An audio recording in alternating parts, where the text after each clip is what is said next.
The COVID-19 pandemic has shed a light on mental health issues, whether it be from spending more time alone or concerns about finances and school.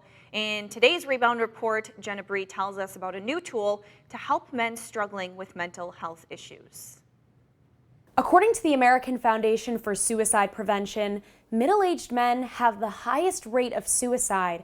Now, some Fox Valley mental health workers are trying to bring those numbers down.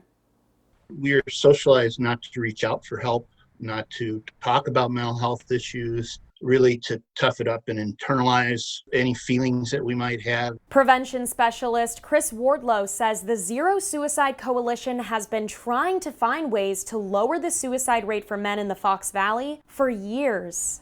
The people that are dying at the highest rate of suicide are people that look kind of like me, right? They're adult males. With the pandemic bringing mental health issues into the public spotlight, the coalition launched a resource website as part of the Strong for Men campaign. Men can anonymously hear testimonials from videos and podcasts and take free screenings and find self-care tools. The brain is just like any other organ in the body. If it's not well, it needs help. Like if my heart's not well, if any other part of my body's not well, I get help for it, and nobody thinks twice about that, right? We want that to be the norm for mental health. Suicide prevention coordinator Sarah Bassing-Sutton says this is a much-needed resource. Mental health is one of those topics that's a little bit taboo in our society. For men especially, being categorized as be strong, pull yourself up by the bootstraps, you don't need to ask for help, you're the one who solves the problems, other people ask you for help. And she hopes everyone will encourage men they know who are struggling to let them know about the site. Life doesn't have to be that hard. You can do something to get some reprieve from what you're experiencing so that you can make it happily through each day rather than trudging and struggling. We have a link for the Strong Minds for Men resource page on our website, NBC26.com. In Green Bay, Jenna Bree, NBC 26. All right, thanks, Jenna. Still to come as local restaurants continue to struggle. What you can do these next few months to help them continue to stay open. It is nice and mild. Well, maybe I shouldn't call it nice. If you want cold weather, we're not seeing it. It's already 35 Green Bay and Kewaunee, though not getting much warmer than this because we have a weak cool front coming through. I'm going to let you know how long this quiet weather sticks around here coming up. To the Rebound now and how you can help restaurants through these next few months. Some owners and managers tell Dan Grossman if you want to help the most, consider what you're buying off their menu, among other things. It is difficult to hold on to festivity. I don't know, we just want people to see if they can come and pick up orders. When the only thing on Alejandro Landa's Christmas list is to ease the concern that has plagued his family's diner since March. We gotta do what we gotta do. The sizzle of the griddle is less frequent each morning, as their restaurant is just one. Just to know that we're kind of regressing a little bit with and seeing the spike in those numbers again is disheartening.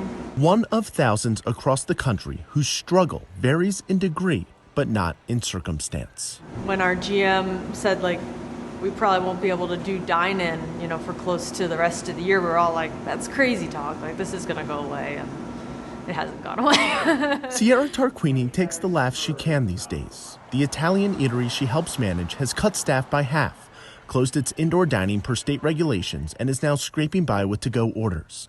She says gift cards can be a major boost to restaurants in similar positions, since it gives them immediate revenue while giving the buyer something to experience when things eventually return to normal. I'm a little biased, but I think DeFranco's food makes a great gift.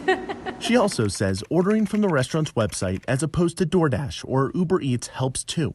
Those companies usually charge the restaurant a fee, and the website might have more items on it. The phone doesn't stop, and that's really helped me.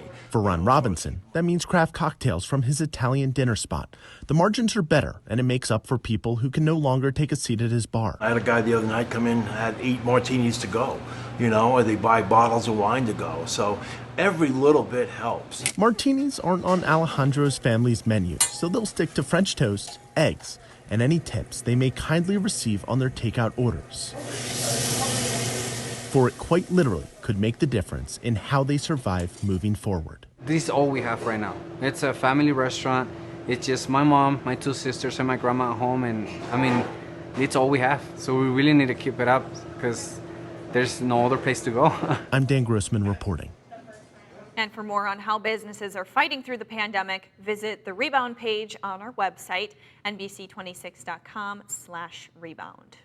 Still to come, visiting Santa Claus will look different this year, but he'll still be spreading joy in one part of Wisconsin. How he'll be doing it. All right, quiet out for you this morning. Temperatures already like around or above freezing. Green Bay's already 35. Oh, we only go to 38 today. That's still a mild day. I'll let you know how long we can keep this going here in a couple minutes. Good morning. Coming up on Today, the explosion in coronavirus cases across the country. Dr. Anthony Fauci joins us to talk about that, the race for the vaccine, and President-elect Biden's offer to become his chief medical advisor. Also ahead, a closer look at today's historic vote on Capitol Hill, the first to consider legalizing marijuana nationwide. We'll hear from people on both sides of that debate this morning. Plus, we will wrap up our week of holiday steals and deals with gifts that everyone will love on your list. And we're using our family's most beloved tree trimming traditions to create a new one right here in Studio 1A. It's the Today Family Christmas Tree. It'll be fun when we see you in just a bit, right here on Today. You're watching NBC 26 Today with Abigail Hankey, Brooke Haves, and meteorologist Michael Fish. We're stepping into this role that we have no experience in as far as education is concerned. They're teaching subjects in a way that we didn't even learn them as children. Many parents can feel that mom and small business owners' pain. She found herself, like many, trying to juggle schooling 3 children from home and keeping her businesses running through the pandemic. Amy Lundy quickly started looking for help with the schooling aspect. I realized this is a service I needed in my own family. What I was finding was I was connecting with a lot of teachers that friends were using. Their schedules were very filled. I couldn't get them when I needed them. I was going on to Facebook groups. I was having a very hard time navigating and finding people that fit the qualifications. And that's how LearningMatch.com was born. It's a website that's like a matchmaking service. It connects people studying education or retired teachers, really anyone with an educational background, to families that need help. The educator may just be there for accountability to make sure the child is doing and understands assignments, or they could play a more involved role. And then there's more sort of part-time or full-time experiences where this person is coming inside your home or is on the computer several hours a day or all day with your child, fulfilling those requirements that you have based on what your child's grade is. It's free to sign up on the Learning Match. The site leaves it to families and the educators to work out how involved and how much their services will cost. Now, this is the first Christmas in the COVID-19 era, and as you can imagine, visits with Santa will look a little different. There likely won't be hugs or sitting on Santa's lap. Addison Van Patten shows us how Santa will still be spreading joy in one area of Wisconsin. Going to be different, but it's been a different year. Santa's helper will be at Clean Slate Coffee in Rothschild this Saturday, taking distanced pictures and collecting toys for Marshfield's Children's Hospital. We're going to put up a plexiglass wall. Kids can still tell him what they would like for Christmas.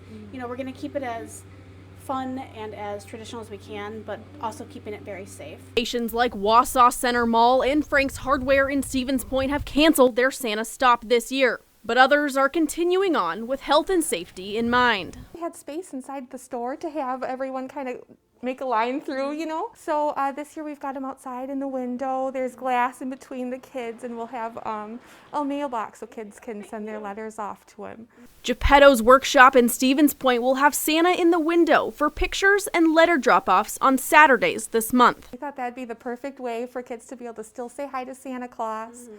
And get that experience. The big guy in the red suit is ready to hear your wishes. Oh, Santa is thrilled to be here.